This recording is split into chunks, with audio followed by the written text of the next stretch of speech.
Antes de sair polo tubo de escape, os gases xerados polo motor de combustión dun coche son tratados para reducir o seu impacto ambiental. Pasan por un filtro formado por catalizadores que transforman os malos gases noutros menos daniños. Aquí, no interior das células, tamén hai catalizadores orgánicos. Chámanse enzimas e aceleran as reaccións químicas que fan posibles os procesos esenciais para a vida. Por esa función fundamental que desempeñan, a creación de enzimas artificiais é unha bella aspiración dos científicos.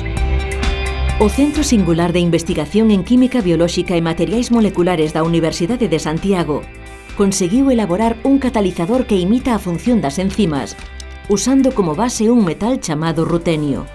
Desenvolver catalizadores metálicos biocompatibles e activos nas células é un enorme desafío que abre moitas oportunidades en biomedicina e supón un importante salto no coñecemento. O principal destino destes catalizadores son as células e os tecidos afectados por un cancro.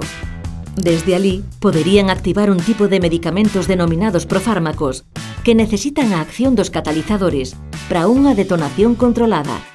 Moitos medicamentos, sobre todo en quimioterapia, son pouco eficientes e presentan numerosos efectos secundarios, debido a que non son capaces de actuar directamente nos tecidos diana.